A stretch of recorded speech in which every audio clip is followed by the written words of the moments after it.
Hello hello सभी लोगों को।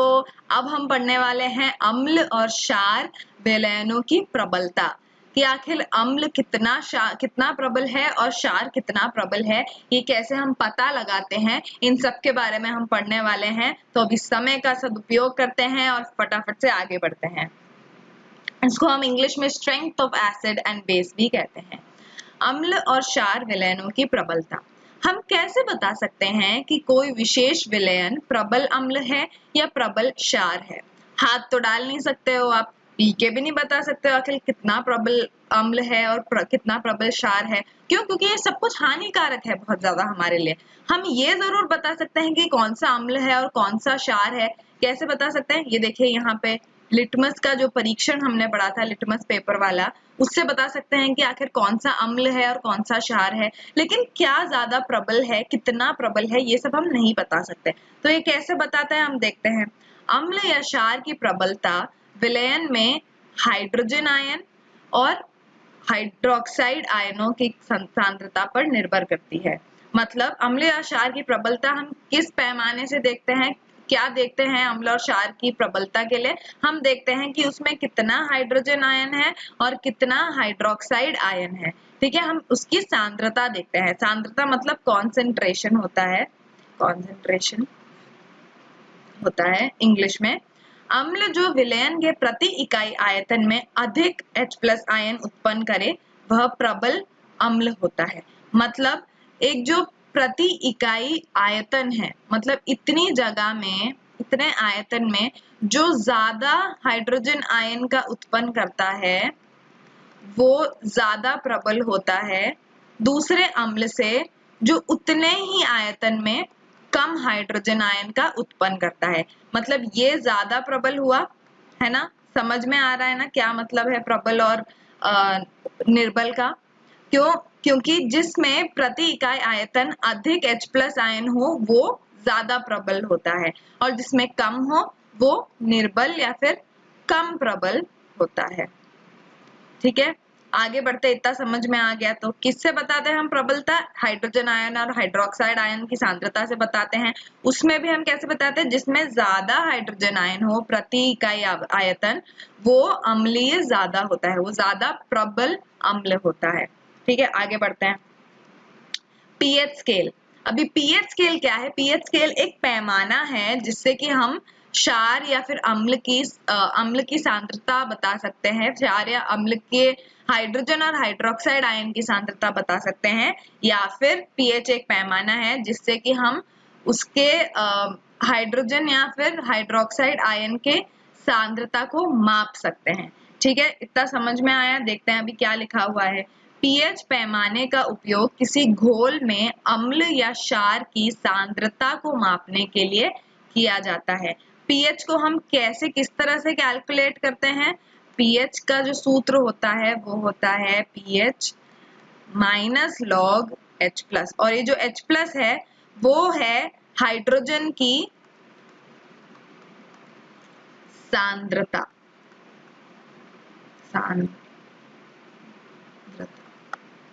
ठीक है, समझ में आया? देखते हैं अभी पीएच किस तरह से हम उपयोग करते हैं। पीएच स्केल 0 यानी कि 0 से 14 तक होता है। ठीक है, पीएच स्केल यहाँ पे आपको दिख रहे होंगे, उसके बारे में हम बाद में बात करेंगे। पहले ये देखते हैं कि लिखा क्या है।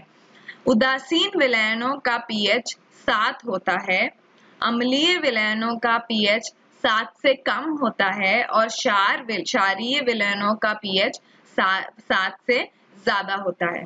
ठीक है, तो जब भी हमको पता करना है कि आखिर कोई किसी क्षार या अम्ल में जो हाइड्रोजन आयन है उसकी सांद्रता कितनी है, उसको पता करने के लिए हम पीएच स्केल का उपयोग करते हैं, पीएच पैमाने का उपयोग करते हैं। इससे हम प्रबलता नहीं बता सकते, लेकिन इससे हम ये जरूर बता सकते हैं कि एक किसी अम्लीय या फिर किसी क्षारीय विलयन में आखिर कितनी सांद्रता है हाइड्रोजन आयन की। ठीक है, वो कैसे बता सकते हैं? पीएच स्केल हमको दे रखा है 0 to 14, 0 से 14 तक का होता है।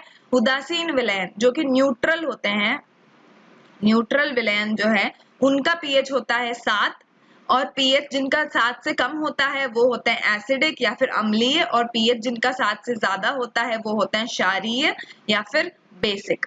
यहाँ पे देखते हैं जो ह्यूमन ब्लड यहाँ पे लिखा हुआ है, खून जो है हमारा वो होता है 7.3 से 7.4 तक का। बाकी उससे ऊपर जो सारे होते हैं ये सारे हैं अम्लीय, और ये सारे जो हैं इसके नीचे वाले यहाँ पे ये सारे होते हैं क्षारीय। ठीक है, समझ में आया कौन से क्षारीय हैं और कौन से अम्लीय हैं। जिनका पीएच 7 से कम होता है वो अम्लीय होते हैं, जिनका पीएच 7 से ज्यादा होता है वो क्या होते हैं, क्षारीय।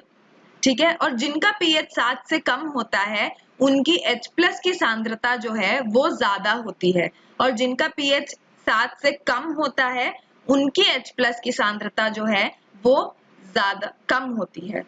समझ में आया क्या बोल रही हूँ मैं। पीएच जो है अगर 7 आपका उदासीन विलयन है तो 7 से अगर कम हुआ आपका पीएच तो उसका मतलब वो अम्लीय विलयन है, और अम्लीय विलयनों में हाइड्रोजन आयन की सांद्रता ज्यादा होती है।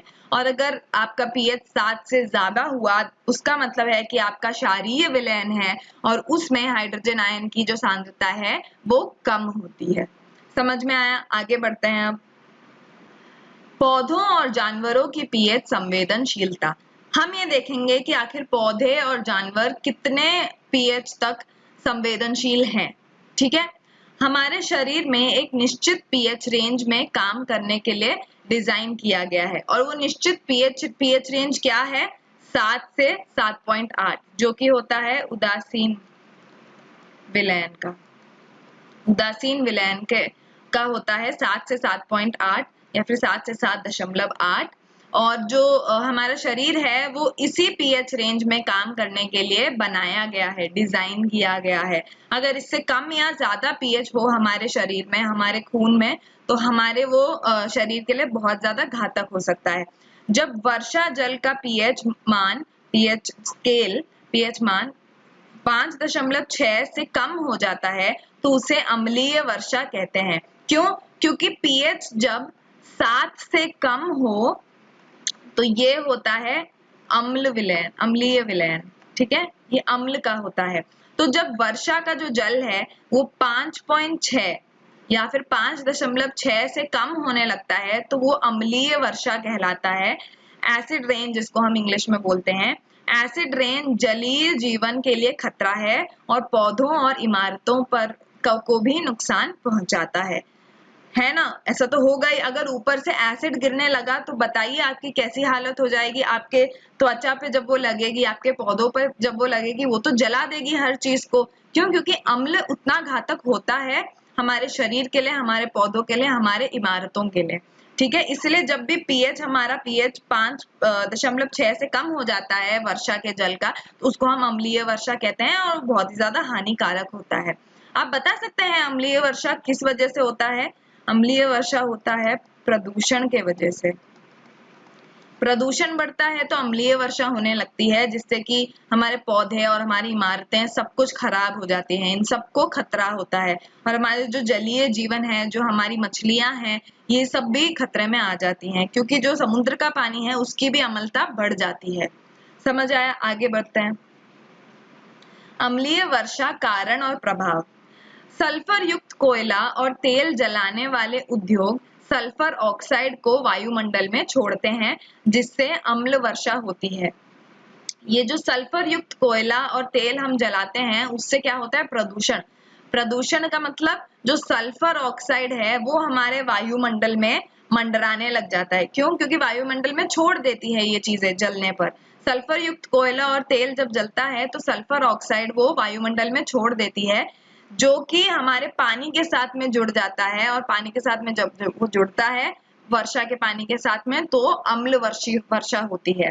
अम्लीय वर्षा के साथ कैल्शियम कार्बोनेट की प्रतिक्रिया से संगमरमर की मूर्ति धीरे धीरे घुल जाती है। आपको ये दिख रहा होगा, ये संगमरमर की जो मूर्ति है उसका रंग कैसे उड़ गया है ना, उसका रंग उड़ गया है और वो बिल्कुल ऐसा लग रहा है कि गल गया हो एक तरह से। वो इसलिए क्योंकि जो अम्ल वर्षा से अम्लीय पानी जो है वो संगमरमर के कैल्शियम कार्बोनेट को छूता है, तो उससे ये बना देता है लवण। याद है हमने पढ़ा था धातु, कार्बोनेट और अम्ल मिलके क्या करते हैं, लवण बना देते हैं। और ये जो लवण है उसका रंग सफेद हो ये जरूरी नहीं, उससे क्या होता है, संगमरमर की जो चमक है वो कम होने लग जाती है। समझ में आया अम्लीय वर्षा का प्रभाव क्या है इमारतों पे। आगे बढ़ते हैं अब। पाचन और दंतशय से पीएच की भूमिका में पीएच की भूमिका। आखिर हमारे पाचन में और हमारे दांतों में पीएच की क्या भूमिका है। हमारे पेट में हाइड्रोक्लोरिक एसिड पाचन के दौरान भोजन को तोड़ देता है। आपको पता था हमारे पेट में हाइड्रोक्लोरिक एसिड होता है? हमारे पेट में हाइड्रोक्लोरिक एसिड होता है ताकि वो हमारे भोजन को तोड़ पाए, जो हम बड़े बड़े हमारे निवाले होते हैं उसको तोड़ पाए आराम से, उसके लिए हमारे पास में हाइड्रोक्लोरिक एसिड होता है हमारे पेट में। पेट में अम्ल की अधिकता अम्लता का कारण बनती है और एंटासिड से राहत मिलती है जो हल्के क्षार होते हैं। तो कभी कभी क्या होता है, ये जो हाइड्रोक्लोरिक एसिड हमारे पेट में होता है उसकी मात्रा बढ़ जाती है ना। इसकी मात्रा जब बढ़ जाती है तो हमको प्रॉब्लम आती है एसिडिटी की, ठीक है। अम्लता भी बोलते हैं इसको, हम हिंदी में अम्लता बोलते हैं। इसकी प्रॉब्लम हमको समस्या होने लगती है और इस एसिडिटी या अम्लता को कम करने के लिए हम जोड़ देते हैं एक क्षार, हम खा लेते हैं एक क्षार या हम कोई दवाई ले लेते हैं जो कि एक क्षार होता है, जिससे क्या होता है, उदासीनीय प्रक्रिया होती है और जो एसिडिटी या फिर अम्लता है वो कम हो जाती है। समझ आया इतना? जो हल्के क्षार होते हैं वो हम पेट में, जब हमारे पेट में जाता है और वो HCl के साथ में प्रतिक्रिया करता है तो उससे क्या है, हाइड्रोक्लोरिक एसिड का जो अम्लता है वो कम हो जाता है और हमको राहत मिलती है। दांतों की सड़न तब शुरू होती है जब मुंह का पीएच 5.5 से नीचे चला जाता है, जब दांतों का इनामिल एसिड से जंग लगने लगता है। इसलिए सभी टूथपेस्ट प्रकृति में क्षारकीय होते हैं। मतलब जब हमारे मुंह का एक पीएच होता है, जब वो मुंह का पीएच 5.5 से कम होने लगता है तो हमारे जो दांत जो हैं उन पे जंग लगना शुरू हो जाता है, एक तरह से जंग लगना शुरू हो जाता है, जो कि हमारा जो इनेमिल है, हमारे जो ये सफेद दिख रहा है आपको दांतों में, वो जो है वो सड़ने लग जाता है। क्यों? क्योंकि हमारे मुंह का पीएच इतना ज्यादा कम हो गया है कि वो एक तरह से एसिड बन गया है और वो जो एसिड है, जो अम्ल है, वो हमारे दांतों को गला देता है, जंग लगा देता है हमारे इनामिल पर। इसलिए जो सारे टूथपेस्ट होते हैं, जो भी हम यूज करते हैं टूथपेस्ट, वो क्षारीय होते हैं। क्षारीय क्यों होते हैं? ताकि जो हमारा मुंह में अम्लीय ज्यादा हो गया है, हमारा जो पीएच एकदम से कम हो गया है 5.5 से, उसको वापस 5.5 पे लाया जा सके। क्या होता है, अम्ल और क्षार साथ में मिलते हैं तो उसकी अम्लता कम हो जाती है और इस तरह से हमारे दांत नहीं सड़ते हैं।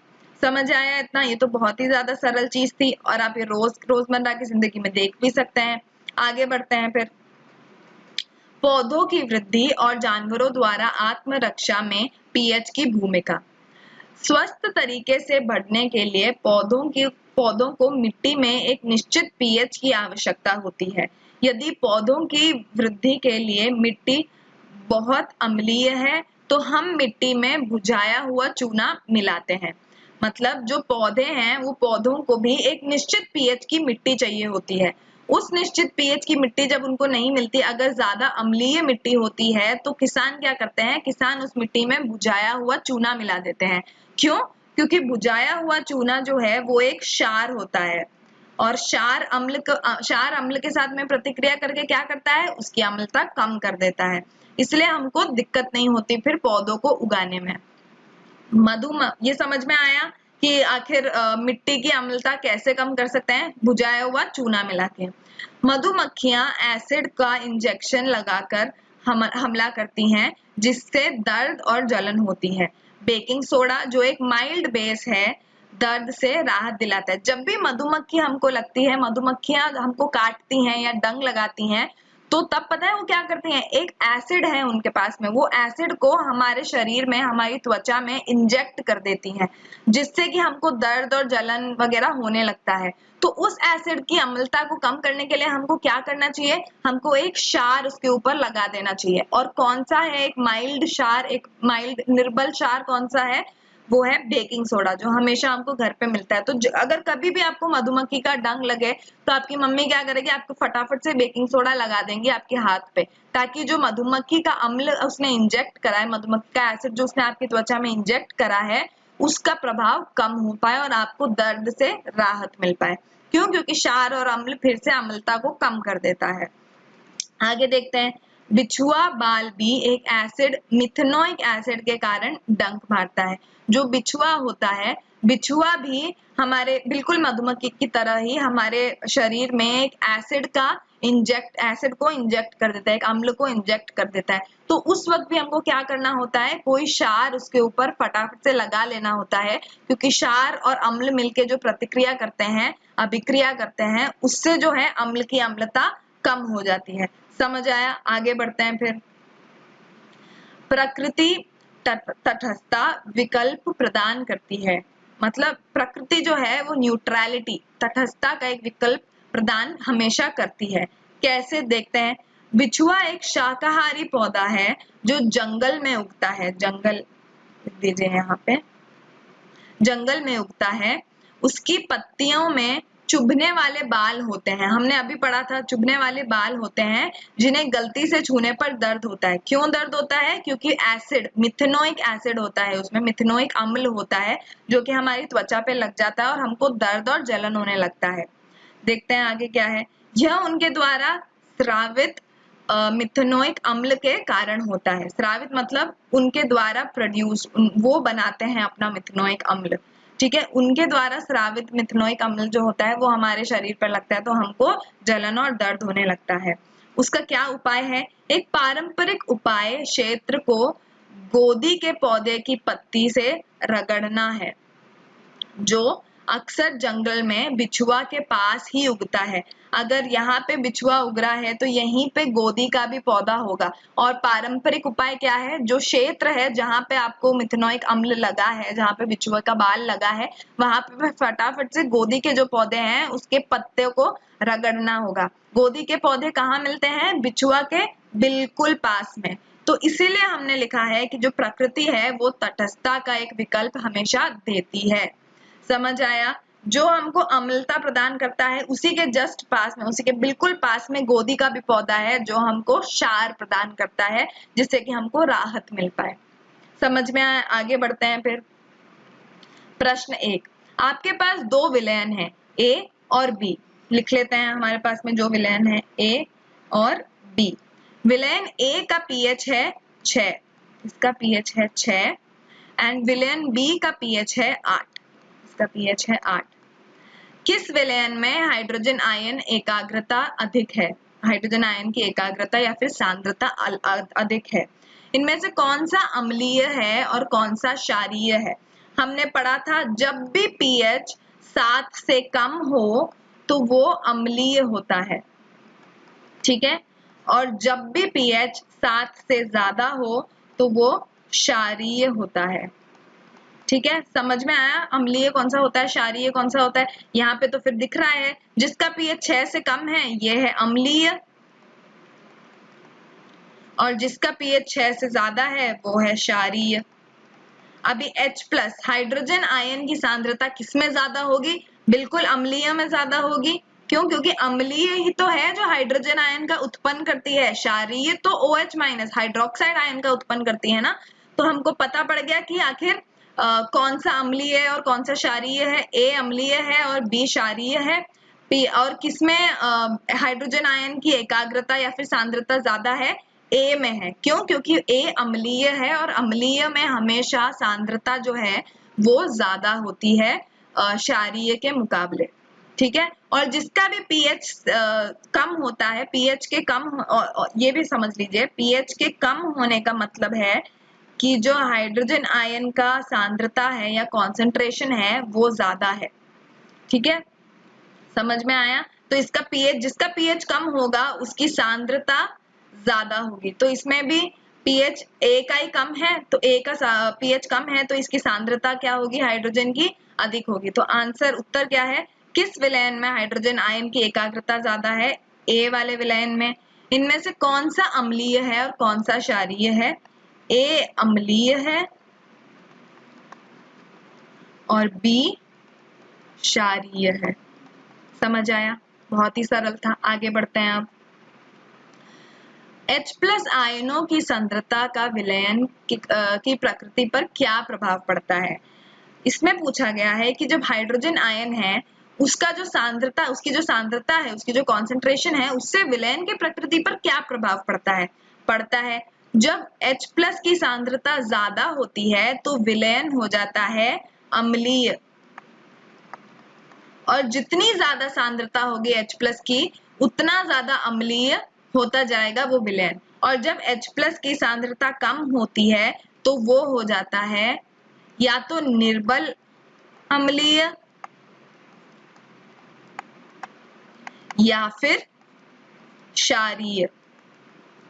तो सांद्रता से क्या विलयन की प्रकृति पर क्या प्रभाव पड़ता है? H+ आयनों की सांद्रता जब बढ़ती है तो विलयन अम्लीय हो जाता है, और जब H+ आयन की सांद्रता कम होती है तो वो या तो निर्बल अम्लीय हो जाता है या फिर वो क्षारीय हो जाता है।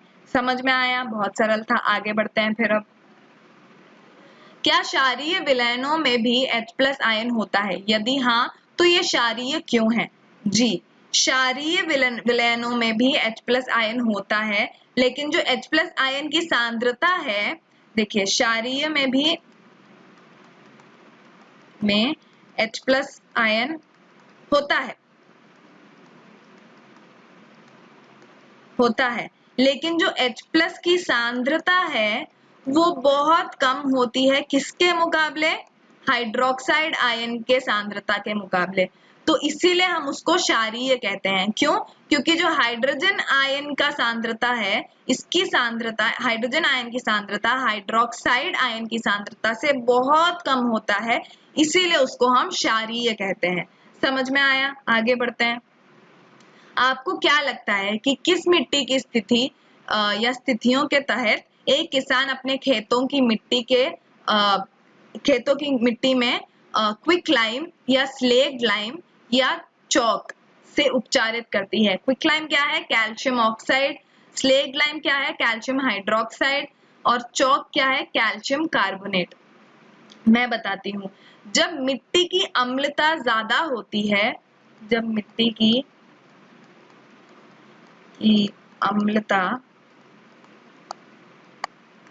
ज्यादा होती है तो क्या होता है? वो मिट्टी खेती करने योग्य नहीं होता है। तो उसको खेती करने योग्य बनाने के लिए हम क्या करते हैं? उसमें मिला देंगे या तो क्विकलाइम जो कि है कैल्शियम ऑक्साइड, या फिर मिला देंगे कैल्शियम हाइड्रोक्साइड, या फिर मिला देंगे कैल्शियम कार्बोनेट। ये चीजें क्या करता है? ये एक क्षार की तरह अपना काम करता है। और क्षारीय विलयन क्या करते हैं? अम्ल विलयन के साथ में वो उदासीन प्रक्रिया कर उसकी मिट्टी की जो अम्लता है उसको कम कर देता है। तो क्या स्थिति है आखिर मिट्टी की? मिट्टी की स्थिति ये है कि मिट्टी की अम्लता बहुत ज्यादा है, जो कि उसको खेती के योग्य नहीं बनाता है। इसलिए किसान जो है उसमें calcium oxide, quicklime, calcium hydroxide, slaked lime या कैल्शियम कार्बोनेट चौक का उसको उपचारित करते हैं और उसकी अम्लता को कम करते हैं, ताकि वो उस पर खेती कर पाए और पौधे उगा पाए।